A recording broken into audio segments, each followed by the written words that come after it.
Hey everyone, welcome back to another episode of the Easy Conversations podcast, a podcast about having easy conversations. I'm your host, Furkan Davia.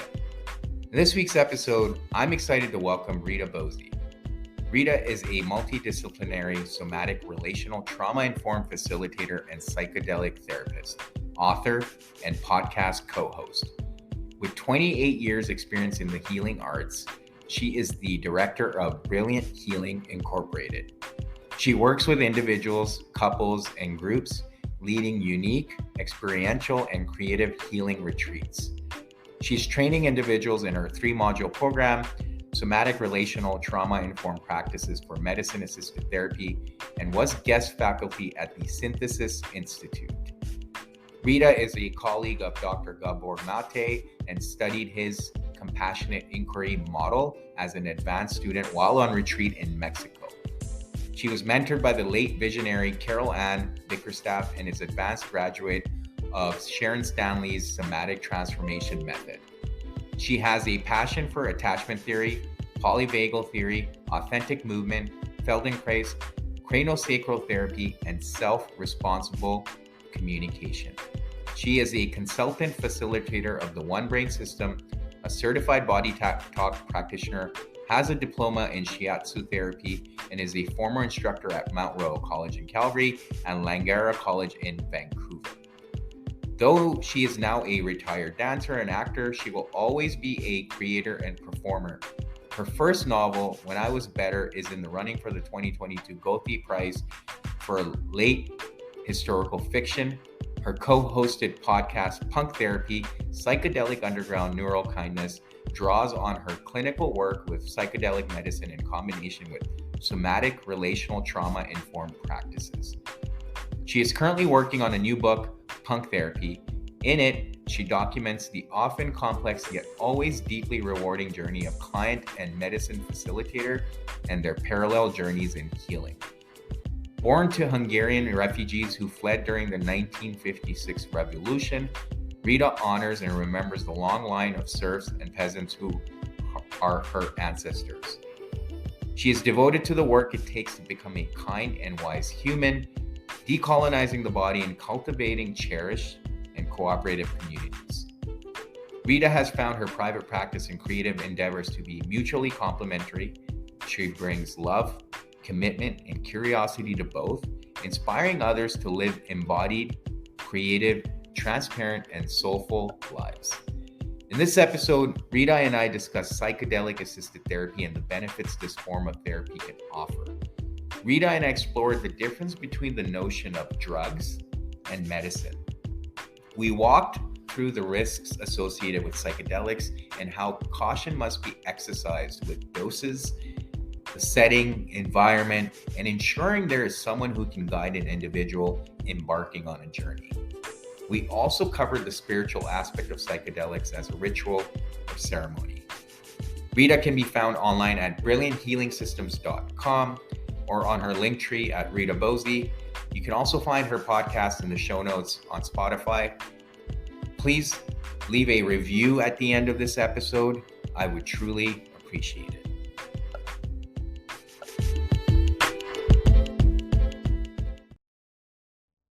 All right, Rita, welcome to the Easy Conversations podcast. Thank you for joining me today. I truly appreciate you taking the time from your busy schedule and giving me the opportunity to have the conversation with you today. I'm really excited about this topic. It's something I've been exploring a lot, and I see a lot of value from a therapeutic side and both from a healing perspective too. So we'll jump into that later, but before we get started, I want to give you an opportunity to introduce yourself and let the listeners know a little bit about what it is that you do and who you are. Thank you, Furkan. I'd be happy to, and I'm excited to be here. So I call myself a somatic relational trauma-informed facilitator and a psychedelic therapist. I'm an author, an educator, and also a podcaster like yourself. Great. Yeah. So, I mean, for me, the first thing that jumps out based on your description there, what does a somatic and healing teacher or therapist, what does that entail? What is that? So let's see if I can simplify that. We're working with the messages of the body. We're working with the autonomic nervous system. Trauma is something that gets into the body, and it gets into the autonomic nervous system, into our viscera, into our gut, into our heart, into how our brains function, how essentially all the cells of the body function. Um, the we have parts of our brains that the autonomic nervous system can be like a dictator, that as soon as something changes in the body, then every single cell in the body says, oh, this is how we're going to respond to this trauma. So working somatically is basically working with the wisdom of the body and the intelligence of the body, because the body is always trying to return to homeostasis, but sometimes we get stuck in survival states, and we get stuck in ways that we've organized our bodies since childhood in response to our caregivers, our allo parents, and our environment. So working from the body is really the smart way to work. It's often called a bottom up way, where um, we're shifting brain connectivity, where there have Mhm, been neural gaps or places where we've had injury to the brain, literally injury to the brain when there's ruptures in relationship. mhm, So we're listening to very nuanced changes in the body. We're listening for vitality. We're listening for cues of danger, because mhm, people are always letting us know with their eyes, with their facial expressions, with their voices, when they perceive cues of danger. So as a somatic relational therapist, we are looking for the tiny, tiny cues in the body that there's perceptions of danger or life threats still present. You're going to notice that a lot with refugees, mhm. with anyone with complex post traumatic stress, is Right. that they'll be perceiving signs of danger when they aren't actually in the present environment, but those perceptions of danger and life threat are still living in the body. So, in a somatic session, we're helping decode the messages of the body and to clear the body of those perceptions of danger and life threat that are no longer existent, but that survival energy is still there. Mm, And then when we're working in a relational way, what's really important to know is that we are honoring the innate healing intelligence of the human being that we're working with, that we are not experts on them, but that we're teasing out and drawing out their agency and getting curious about their experience and how they've managed the unmanageable or right. managed their horror and terror, but also really getting curious, like a sincere curiosity about who this person is, with their whole culture, their society, their history, their life, and how that expresses through the body. So Mm, that's the trauma informed way, and right. noticing that nobody is, and maybe I can use this word on your podcast, no one's being an asshole, no one's being Right. resistant, but that even, borderline and even bipolar are very normal, or normal responses to abnormal situations, right? Mm, So it's that sense of nobody's trying to be anything other than what they've experienced in their environment. So that's that side of things. right. Right. So a lot of aspect of compassion, empathy, no judgment based on what you've explained here. And obviously, to your point, a lot of that trauma does get stored in the body, and we do get the signals. And I think part of it, from my experience and talking to other people, we often need to become aware of where that is being stored. And that's kind of what you're talking about, is helping people gain that awareness so then they can know what their body is telling them. Yeah, and and it comes through. Every single cell in the body gets the order, and it's intergenerational, multi Mm, generational. Like when we're dealing with our trauma, we're dealing with a collective trauma all the time, and it's not right. just a past trauma, but the trauma that's happening in the world now. So we're dealing with two timelines. Mhm. Absolutely. Yeah. So based on that, the way I understand is it's often being able to understand what the trauma is telling us more from a somatic perspective. But where do psychedelics then come in? And I know you mentioned you do the psychedelic assisted therapy. Mhm. How are the the psychedelic experiences helping people make sense of that trauma and get a different perspective or a different understanding of what may have Well, I'm not certain that it gives a different understanding, but it grants more access a little bit more quickly. And this can be both a positive and a negative. I want to say that because if you have very little resource in your body, if you've had very little support, then the psychedelics can open up things that you are not ready to see or handle. And this is when you get psychotic breaks. Yeah. This is where you get people completely dysregulated. So it's not always a good thing for that to be opened up so quickly. And this is where somatic work comes in to help get people get resourced in their body to build a little bit of somatic capacity to meet thing material that they may not have had insight to. And it's the way the ayahuasca works and some other medicines work, where it helps open up those memory centers. And we may see things that, intergenerationally that we have not seen. And that can either be very rewarding or very destabilizing.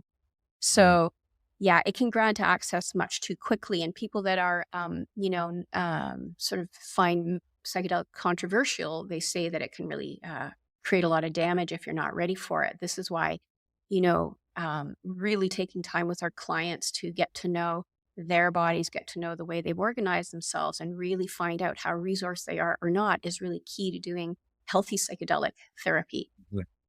Yeah, yeah. So I guess to expand on that, what are some of the things you do as a therapist in that regard to help clients prepare for if they were to do a psychedelic trip? How are you preparing them for that journey? And what are some of the things that they need to be aware of or mindful of or things they need to do in preparation? Yeah. Well, there's quite a lot I do with clients in preparation. Um, first of all, I'll ask clients if they have done any therapy at all in their lives and what kind of therapy, what's their level of psychoeducation. Um, I'm curious about their knowledge about trauma and how that may have played out in their lives. I'm always a little bit leery to work with anyone that says, hey, I've heard psychedelics is good for depression and anxiety, because normally what I'm hearing is I just want, an end to my depression and anxiety. And it's so much more than that. So generally, I'll work with people that have had more psychoeducation, more understanding of how their childhood trauma is affecting their present day Right. state and conditions. And then I seek to build a relationship with clients. So it's not just kind of like come in and do medicine work. It's we have a conversation, then we do sort of resource work through somatic meditation. I'll kind of notice how their body responds to invitations and questions and curiosity. So we spend time to get to know each other and just work together without medicine first. Because you can never know what comes up in the room. Right. And so I just listen to how people have educated themselves and how they speak about it. And I know that there's different people with different approaches, but I'm not into throwing people into the deep end because we just never know what's going to come up. And that's a Yeah. little bit, we've opened up something really big with this psychedelic renaissance. And we're going to, there's going to be a lot that we're going to have to be prepared to deal with people because, we've heard of the bad trips. We've heard of that. Right. And we know what it can do to people, and there's a lot of cleanup happening right now. So I take time to get to know people. I'm very curious about what their resources are, because if they are coming from a society or a culture or a system where they're not very well supported to come out of the journey, they can get kicked right back into their old ways, right? So let's say they're living with a partner who's not supportive of their work. I need to know what their culture is that they're living in. What are they going to Mhm. be going back to? What kind of supports do they have? Are they working with a different therapist? Are they getting body work? What kind of practices do they have? Like, this Mhm. needs some scaffolding. It's not just go take a medicine and your life's going to change, right? Right. So there needs to be some scaffolding. What other supports are there? Mm. Yeah, and I guess that was part of my follow-up question is if people are seeking that quick fix because of what they are seeing in the media or what their friends are telling them, what is your advice to them? Because I know you mentioned you prefer working with people that have that bit of awareness and education around it. But if they're not there, are you asking them to go get that information and be a bit more prepared on their own before you can even take them on as a client? Yeah, I mean, There's a lot of literature out there. There's a lot of really great books that we can start reading. Psychedelic Psychotherapy, edited by Tim Reed and Maria Papaspiru, is a really excellent guide to kind of get a sense of what can happen and what to look for in a guide. There's so many resources now; it's exploding out there. Hmm. There are a lot of websites where you can read about how to find the right practitioner. But I think it's really important for everyone to kind of put on the brakes about this idea that it's going to cure our anxiety and our depression and all these great marketing tools about what it's going to do, and that realize that we're going to have to roll up our sleeves and work. And it doesn't mean that and it's also to start small with medicines, Right. because sometimes people think, oh, I can have this big huge breakthrough with 5 grams of mushrooms, but they haven't had that kind of pre-support. So just to start small, and microdosing is a really great possibility for people with that, is just to start with a small little amount and see what it does and build relationship. I mean, any relationship in life requires time. Right. So even if you're working with ketamine, even a small amount of ketamine or a tiny bit of MDMA, I mean, all these medicines, just taking a little bit, take a little sip of it and see what Right. it feels like and then build up, is always wise. And with our friends, I mean, we gotta, it's this sense of presence. Like, can someone actually meet us there when things get tough? Or are they going to run out of the room? Right. We Right. need to Right. know that we make agreements that nobody leaves the room, and that if someone's having a hard time, you just really hold presence, or you might just create a little circle around someone. It's like inviting someone into the circle, because you hear Hmm. people about people running off, and they're lost somewhere. Right. Right. And it could Mhm. be overwhelming too, based on what you alluded to earlier, depending on what may come up for people. Yeah. And if you don't have someone who's trained or doesn't know how to deal with that, they may not know how to respond and support.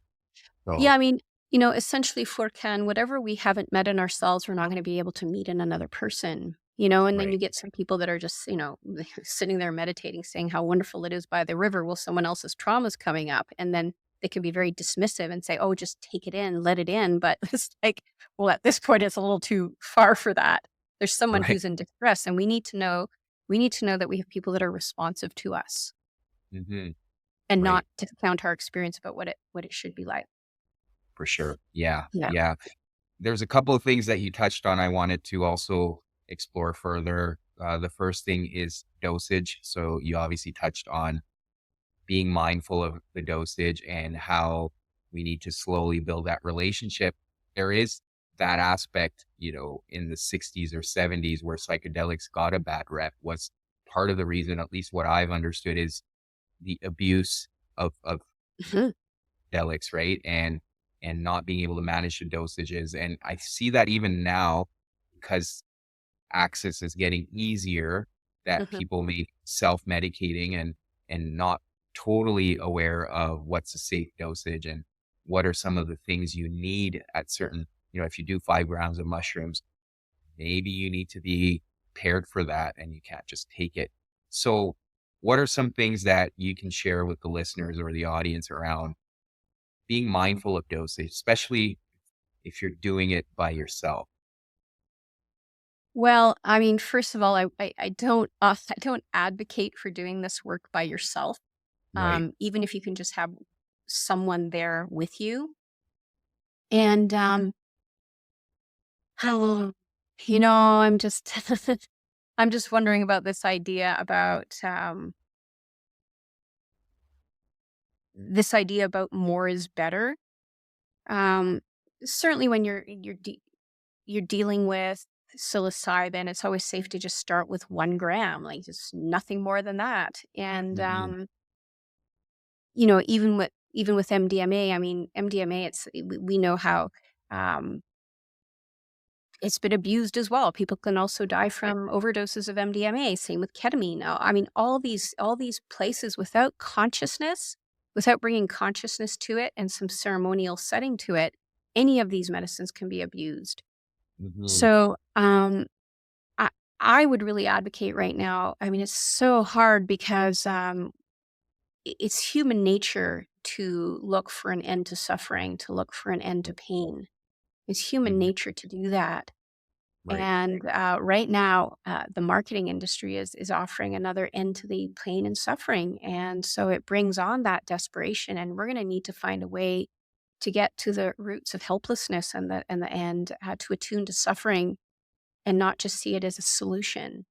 Mhm. So I know that there's lots of, just to go to a practical place, there's lots of apps and different websites you can access online about dosing.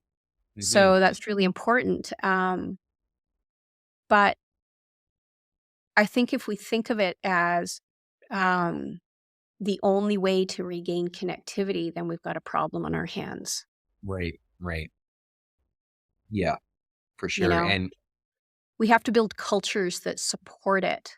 And I think we're doing that. I think we're yep. thinking along those lines, but we also can't rush into it because there is a gold rush on right now. It is a gold rush in terms of teaching it, offering trainings for it, signing up. Everybody wants to be a psychedelic therapist right now. It's like, it takes time. It's like with anything that we do, it takes time to really understand the ins and outs of working this way and what it requires of us to hold presence, and obviously there's a lot being done around harm reduction at festivals for, Right. doing medicines, but like, I think it's just as important to take time away from doing medicines as it is to explore them. You need both, Yeah. or else it just becomes a crutch like anything else. And yes, it is expansive, expands our consciousness, but there are times where that can become too expansive and we can't integrate the learnings, Right. and there's other ways of coming to medicine. And I Mhm. always say to people when they come to my sits, I say, you are the medicine. This is just an adjunct. Right. Right. Yeah. Yeah. And in the terms of training, I mentioned to you earlier that I did another episode with a friend who talked about his ayahuasca journey in the Amazon. And he mentioned a lot of the shamans who are preparing themselves. They're often spending time with the plants and getting accustomed to them and, speaking the language and understanding them on an intimate level. And I would think in order to become trained and be able to support other people on their journey, you almost need to have a similar approach and not rush into it, as you mentioned. Yeah, I mean, some of these shamans, the shamans have been training for decades, and Yeah. they come from the culture of it, and they come from the community of it. It's the whole ecology of it. And so sometimes, we're getting into this there's this commercial world of the fast training, and people do a weekend workshop, and they call themselves a shaman. So it's like with it's with like anything. Yeah. It's a vocation that takes time. Even, if you have a child prodigy who's playing the piano at childhood, these children are practicing. They're not just Right. getting, coming up to the grand piano and playing Beethoven's concerto, whatever, but they practice. So it Right. requires real practice, and the practice of ethics is so important as well, and Absolutely. to renew that relationship with ourselves. Yeah, Yeah. we For have to sure. slow things down a little bit. Yeah. Yeah. And I'll get to that in a bit. The other thing you touched on earlier was setting. And that's something I wanted to also touch on. Because setting can matter significantly. And you also alluded to music festivals, and there's that culture. And you were also talking about human nature to avoid pain, but there's human nature to also seek pleasure.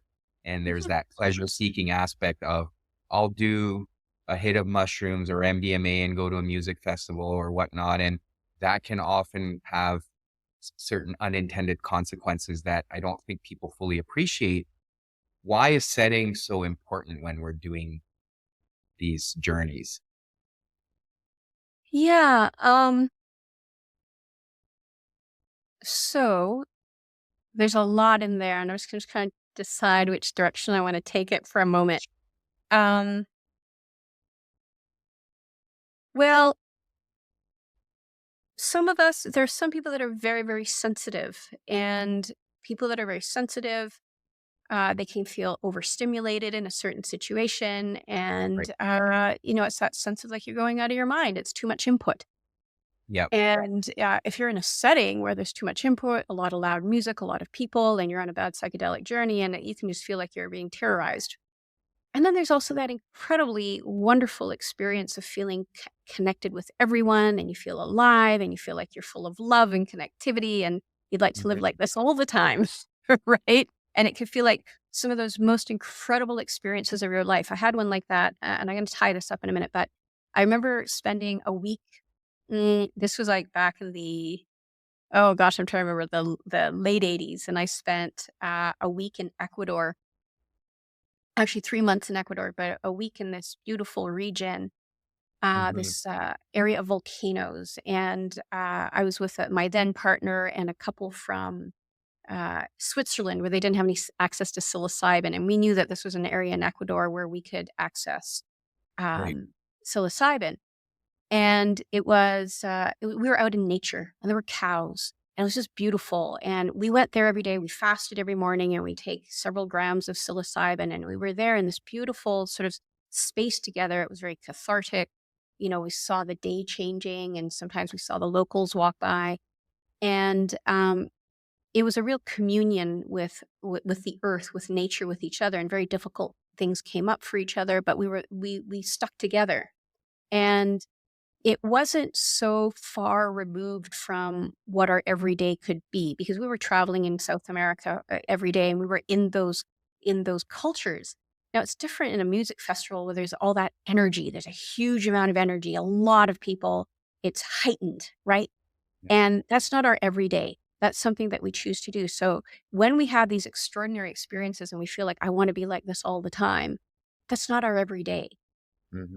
So how do we come down from an experience where everything is love and light and great and wonderful, and all of a sudden you end up like, oh, you slept with someone you didn't realize you were going to sleep with, right? How do you come back into your everyday and integrate those experiences? So you've Right. got to be prepared that you're going to have a big high, and then how do you come back down Hmm. as you will descend eventually? What are the practices that hold us in our equilibrium, Right. you Right. know?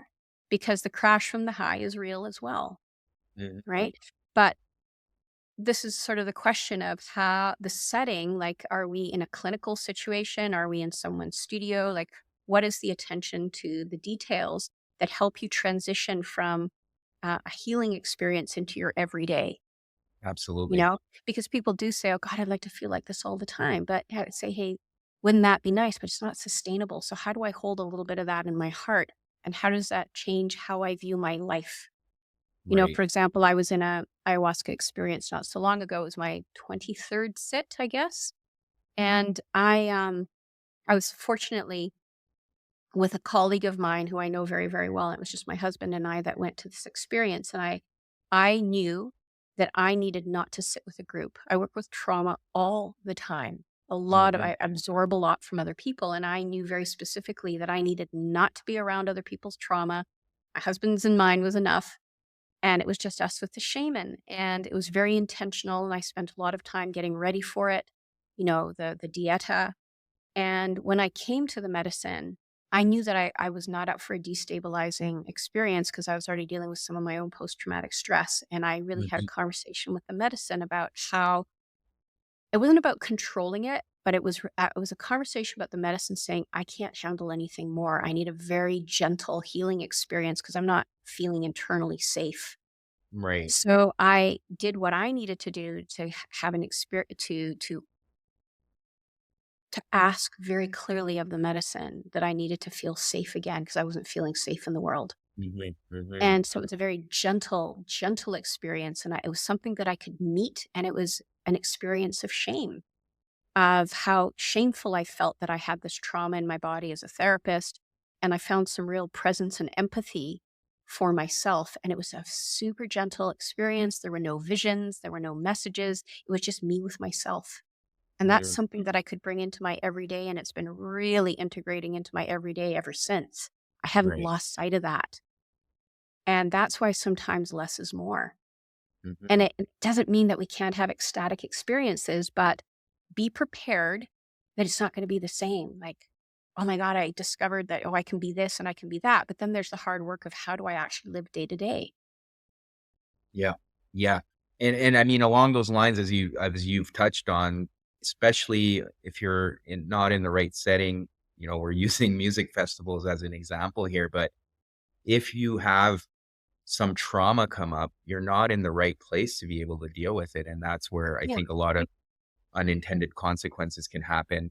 And the other thing you touched on was the energy of the people around you. You're taking that on too. And is that the best place to be doing that? Maybe, maybe not. But those are all things you need to consider, right? And then the other thing we talked about earlier was having someone there who can perhaps support you. And if you're not in the right setting, you may not have that person who can kind of walk you through and be there as a gentle guide, help you process some of the things that are coming up, because you may not even be able to have that conversation. So there's Yeah. so many things, as you've alluded to factor in when you're evaluating your setting. Yeah. And I was thinking something too is that sometimes there can be that sense of betrayal. It's like people get so open. They get Right. very, very open on medicines, and all of a sudden, like we're saying things to each other that we haven't said and feel it. And people fall in love, and all of a sudden they come out of the medicine, and you're back to who you shut back down. Like sometimes people do that. They get really, really open, and then they shut right back down. Yeah. Right. So we need to be skilled about the transition, because then it can feel like the whole thing was not real. Right. Mhm. That's what that whole therapeutic process is about learning people so that, as you open back up and you're vulnerable and you say certain things, that it's going to be okay tomorrow. And I'm still going to be a human being interacting with you tomorrow. Not like, I was a sweet young um, uh, gentleman that I was working with who's, in his early 20s. And, they had this big night at a music festival and they were doing psilocybin and LSD. And all of a sudden there was like this sense of love. But the next day, the woman that he was hanging out with didn't want to have anything to do with him. Right. So there's that heartbreak that comes with being in an expanded state, very different Right. than therapy. And so it's just fascinating to me, right? Yeah. Yeah. How do Yeah. And we, I think for sure, I think what we've covered here is just the abuse around it and just being aware of it and being careful, because it's not something you can take lightly. And that kind of leads into my next question around the idea that they're called drugs, Mhm. and wanted to get your thoughts on that because I don't believe them to be drugs, but I just wanted to get your thoughts. Yeah. Well, MDMA is a drug, but it can be a medicine in the right situation, right? Right. Um, in a ceremonial situation, in a conscious situation, when we've taken time to reflect on intention, on what's being done here, then it can be a medicine. And it can flip. There's the dark side and the light side, right? Right. There's consciousness and unconsciousness, and anything is a drug when we're unconscious. Right. Cannabis is the same thing. People are going into treatment centers for their cannabis addictions, and yet it's also being used as a healing agent in the right hands and the right environment with the right intention and the right preparation. Right. Right. So, Yeah. clients will come and say, "Oh, we're doing drugs." And then we jokingly say, "Yeah, we are, but this is a medicine." And as soon, when I begin work, we always begin with a land acknowledgement. And then we work with, then we do smudge, the beautiful cleansing practice. And then we do a 7 directions prayer. So in that moment, it's starting to become a medicine. Like even the smudge is already a medicine. Mhm. And that's how we shift our consciousness into what is it we're actually doing here. Right. You Right. know, and we know that um, we're integrating when we're not chasing a high, Mhm. right? When integration isn't happening if we're still chasing a high. Right. Yeah. Yeah. So it's like really being intentional and setting that intention before you even go into it. To Mhm. your Yeah. and I appreciate you clarifying it's all context dependent too in terms of how it's being used, which can define or at least differentiate between it being a medicine or a drug. Yeah. I mean, there's some days and I work medicinally with ketamine, but there are some moments where I might get together with my team members and we say, "Hey, let's have some fun tonight." We're always careful. Like it's never, some days we come and we work with intention and we talk about where we're at. Some days we're like, "You know what? Let's drop that tonight. Let's still smudge and we're gonna do, ketamine together and we're going into there's always reverence for it, but we might just kind of kick back and, watch the show, right? Yeah, But, yeah. but it's hard for me now, and I have to say, it's really hard for me to do recreational drugs anymore. Like, once you're in this industry and you're working with it, it's hard for me not to get into my work. So Mhm. it's like someone said to me, "It's ruined for you now, isn't it?" I said, "Yeah, it's ruined." It's like I'm always wanting to work on something when I do any medicine. So, I do very, very little of it unless I'm going in to really work on some issues, right? It's just Right. not the same for me anymore. Mhm, mhm. Whether that's fortunate or unfortunate, I don't know. Well, do you feel like it helps because you have that therapeutic side that you're able to support your own journey in a way and kind of make sense of what's coming up? Oh, absolutely. Absolutely. And it's like I knew I hadn't I had been to ayahuasca, the ceremony for about 5 years, and I knew that it was absolutely time for me to work with that medicine. Mhm. I'd worked with other medicines before that, iboga as well, very hard medicine.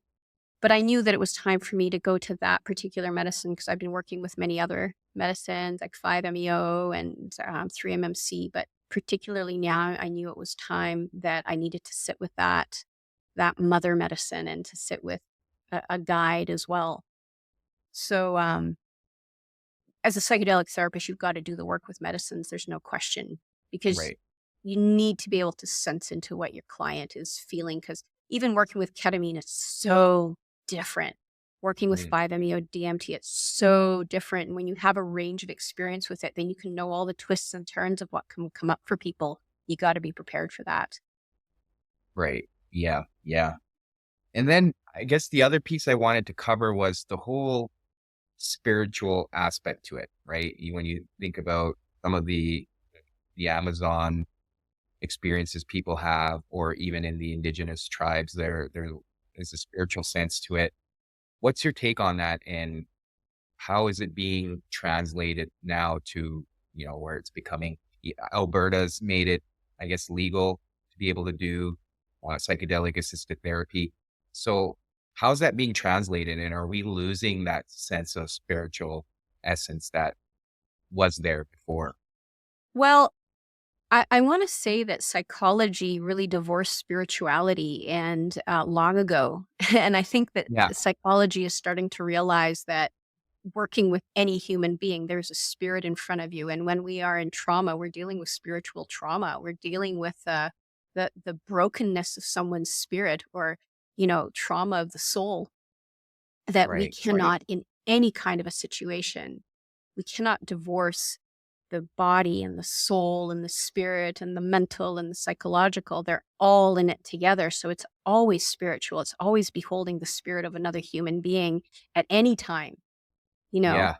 So I Yeah. think we're starting to think more holistically now. y- And, I remember an amazing quote in Gabor Mate's book, In the Realm of Hungry Ghosts. And he, if you've read the book, he was talking about, addicts and just horrendous environments in the downtown east side of Vancouver. And one of the addicts said that he was like sort of at the his last legs of his life. And he goes, "What was it that got me out of the gutter?" And he said, "It was my spirit."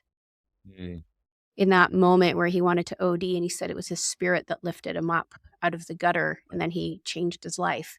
So that can help in with or without a psychedelic experience. It's like there's some part of your spirit that says, "I'm not ready to go." And so, and I want to say too that it's very different for everybody who and how you're going to have a spiritual experience. Some people are swore by psilocybin as their spiritual experience. I have nothing but shit come up. I'm just like heavy, dark. It's horrible for me with psilocybin. I get my spiritual experiences from ketamine. That's where I like attune. That's when I'm like feeling into historical spirituality, a sense of oneness. That's where I find it. And I get that with, ayahuasca, and it's very different for people. So I think it's really important that it isn't one size fits all, that this is the medicine for that. And that we discover with each client or each person, which is that medicine that grants you that kind of access. for sure. And there's not something wrong with us because we're not having a spiritual experience. I hear this all the time with psilocybin. I still want to know about it because I don't get it. I had Yeah. it back in Ecuador decades ago, but it's not the same for me now. I get into the dark stuff with that medicine. And so it's just very interesting how we all have a different Yeah. chemistry and um, yeah. Yeah. Do you feel like some of these medicines are meant to get you to a certain place and similar to your experience with ketamine, like, and then after a while it served its purpose? Yeah. Yeah. Okay. Yeah. Yeah. After a while, Definitely. I had a long sort of relationship with 5-MeO. I did a lot of work with it over COVID because I had the time to, and I sat with it a lot, and I got deeper and deeper into uncovering things. And then one night, I had a very terrifying experience with it. It felt like a near psychotic break, and I knew I had pushed the limit with it. And it wasn't. Mm, I wasn't taking more of it. I was taking less and less and less, but I was getting more and more and more open. mm, And I had to slam on the brakes because I uncovered some trauma there that I didn't know was there. And fortunately, I had my team in the room, but I actually had to tell everyone to just back away. I had to, through my body, move through this.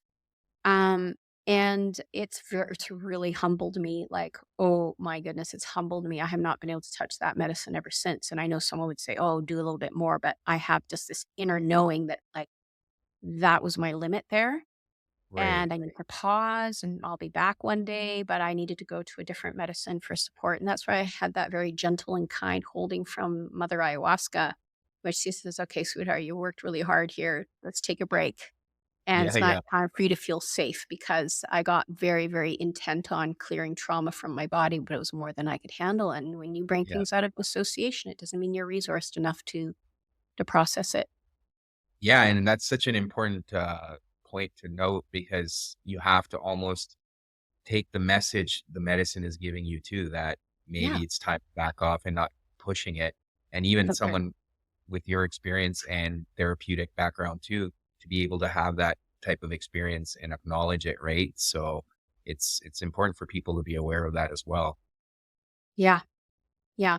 We have this tendency, and I think it's the colonial mind and the dominant mind that wants to dominate issues. And we have to actually take a look at how colonialism and the dominant culture has gotten into everything, this sense of more and stronger and cut through and jackhammer and, get in there, where in fact we have to take a much more gentle, maybe more feminine approach, a more Mm, indigenous approach where we let things come in their time. It's cyclical time. It's not about just getting in there and getting at the trauma, right? So we have to circle around it in a more gentle way.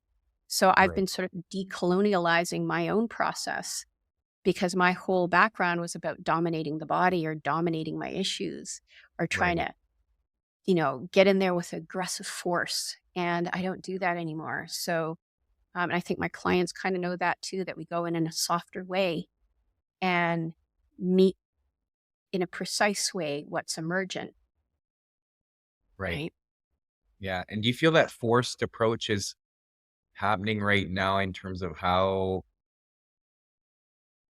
the the access to psychedelics is becoming more easy for people and this whole push that we're seeing? Do you feel that's a bit of a forced approach or is it fairly natural?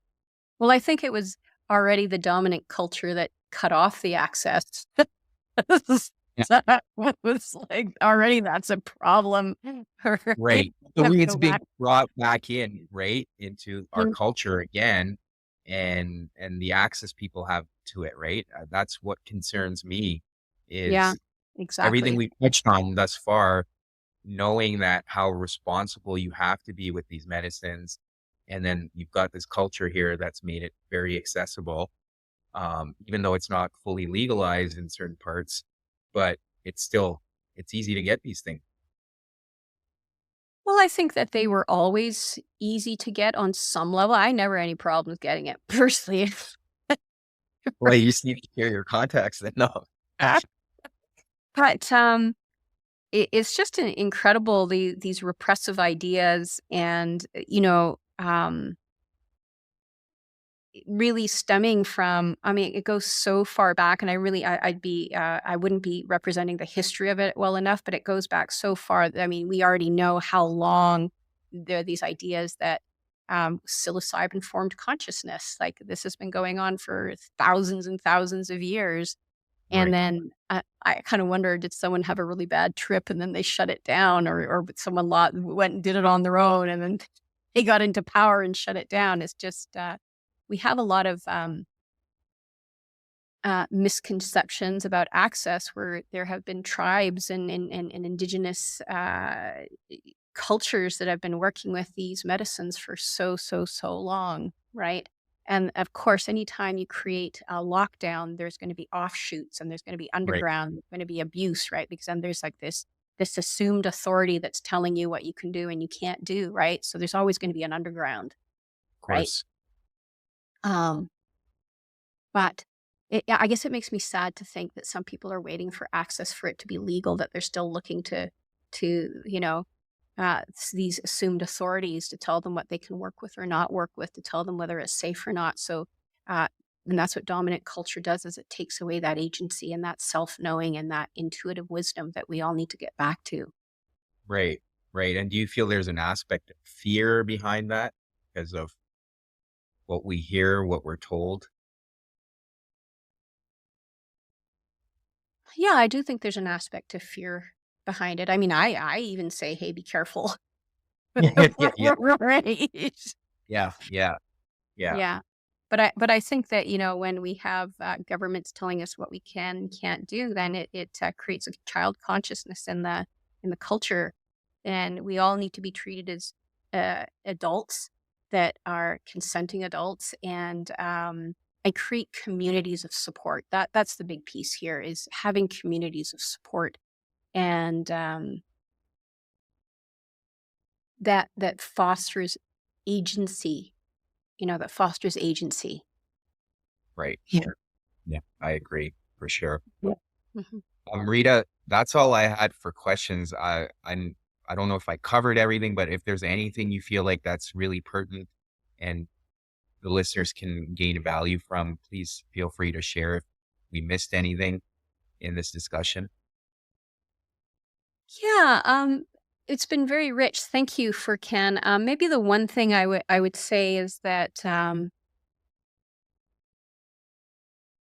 I think we have to be very careful about who the gatekeepers are, who we think are controlling this and get the last say on it, and Yeah. that there are many, many ways that people can go out there. It's not just, and with all due respect to doctors, psychiatrists, psychologists, and counselors, and nurses, and I think that there are going to be a lot of lay people in the world that are going to be doing beautiful space holding, that already are doing beautiful space holding, and that we have to trust that it's going to be a community effort, Yeah.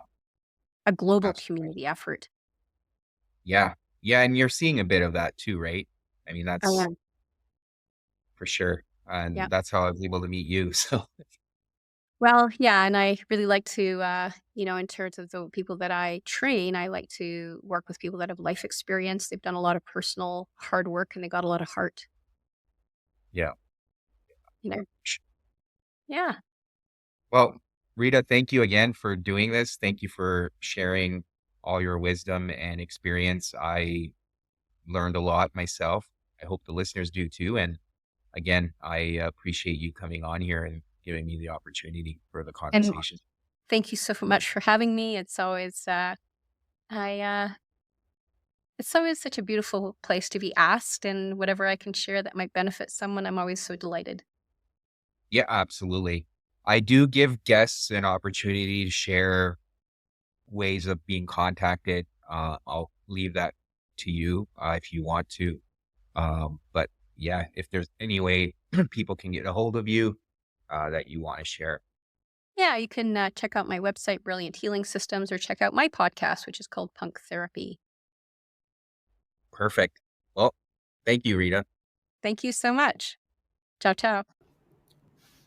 Thank you for checking out this episode with Rita. As always, please leave a review or a comment in the comment section. I always love hearing from you.